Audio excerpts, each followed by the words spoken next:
Over the Black Sea, a Ukrainian Navy Gyurza M-class gunboat engages a Russian Shahed 136 attack drone using its 30mm Katran, with the Russian drone fireballing and crashing into the sea.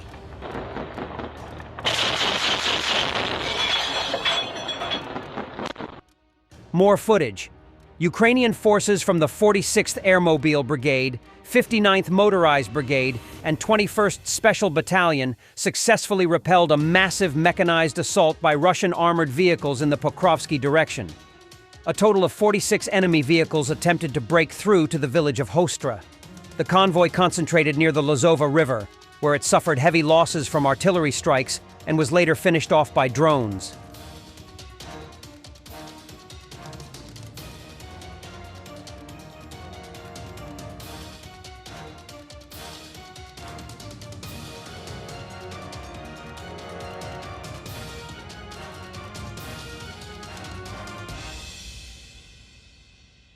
On September 1st, Ukraine launched a large UAV raid over the Moscow region, in particular on a thermal power station, Konakovskaya.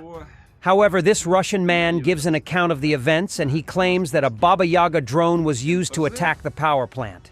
If he says the truth, it means that a Ukrainian sabotage group is operating near Moscow, and it has not been found yet.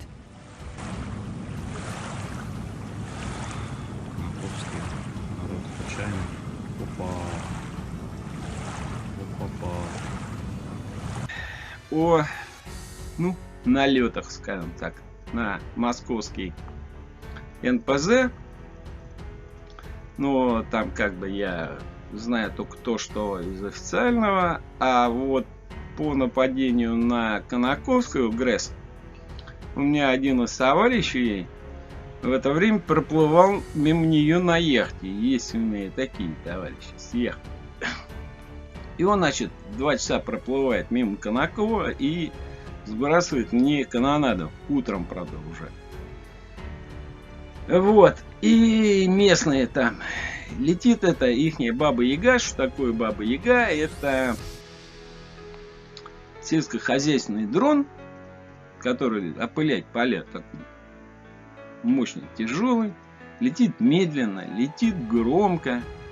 Последний вообще сделал круг подсчета просто. Никакого ПВО вообще. Ну просто вообще. Ну что значит ПВО? Вот в 41 году даже были пулеметы Максим, спаренные как бы 4. И причем от Максима там пулька-то ерунда. Но и там на линии боевого соприкосновения вот с этими спаривают тоже 2 Калашникова на раме и шмаляют. Но дело в том, что там стволы быстро греют. Major General Christian Freuding, from the German Armed Forces, who is currently in Kiev, gave his assessment of the Ukrainian offensive in the Kursk region and the use of standoff weapons on Russian territory on ZDF Hute Journal. Also es ist richtig, diese Offensive in Kursk hatte ein mehrfaches Rational. Worum es den Ukrainern in erster Linie ging, war erstmal die Entlastung im Donbass, Entlastung zu schaffen, indem man die Russen dazu zwingt, dass sie Truppen in den Bereich Kursk verlegen müssen. Ein zweites Rational war, eine sogenannte Pufferzone einzurichten, dass nicht aus dem Bereich Kursk quasi ununterbrochen in die Oblaste Kharkiv und Sumy gewirkt werden kann. Ich glaube, wir haben ja auch einige Bilder gesehen, wie es in Kharkiv aussieht, wo die nördlichen Stadtteile quasi täglich unter Beschuss stehen. Ein drittes Rational war natürlich eine Art Faustpfand zu haben. Es war auch ein Rational, die russische Propaganda der Spezialoperation Lügen zu strafen. Zum ersten Mal seit weit über einem halben Jahrhundert stehen wieder fremde Truppen auf russischem Boden. Und natürlich sollte das auch einen psychologischen Effekt haben. Nach innen für die Ukraine als Bestärkung für die ukrainischen Streitkräfte, als Bestärkung für die ukrainische Gesellschaft und auch nach außen gegenüber den Unterstützerstaaten als Signal, ja, wir können was, wir schaffen das, wir setzen auf eure weitere Unterstützung auf dem Weg zum Erfolg. Warum wären solche Langstreckenwaffen aus Sicht der Ukraine so wichtig für den Kriegsverlauf und warum haben die Ukrainer anscheinend keine Angst vor einer Eskalation?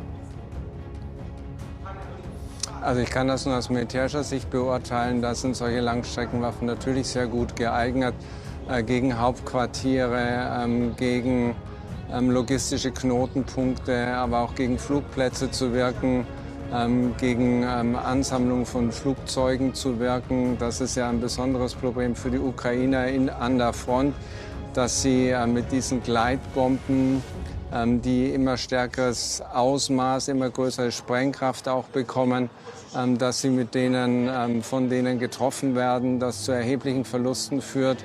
Und die einzige Möglichkeit, sich dieser Gefahr zu erwehren, ist eigentlich, die Flugzeuge, die Flugplätze noch anzugreifen, sodass diese Gefahr gar nicht erst entstehen kann. Wenn die Flugzeuge mal in der Luft sind, diese Gleitbomben einsetzen, sind sie de facto durch Luftverteidigungs- und Flugabwehrmaßnahmen nicht mehr abzuwehren. The Ukrainian armed forces have received 18 Tu-S-22 Bodana self-propelled artillery units funded by Denmark, which were manufactured in just 2 months. Danish Defense Minister Polsim noted that producing weapons in Ukraine is much cheaper than in the West and also more cost-effective to maintain. He urged more European countries to finance weapon production in Ukraine. The Tu-S-22 Bodana is a Ukrainian self-propelled artillery system with a 155mm caliber gun compatible with NATO standards.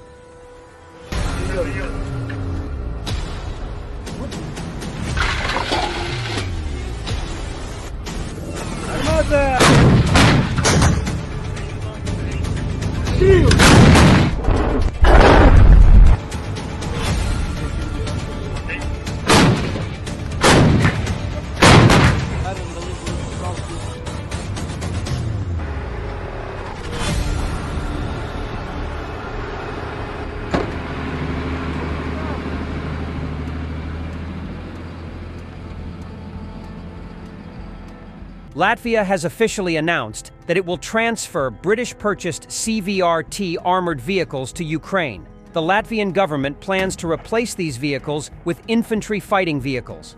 Latvia currently has approximately 200 CVRT units in its inventory.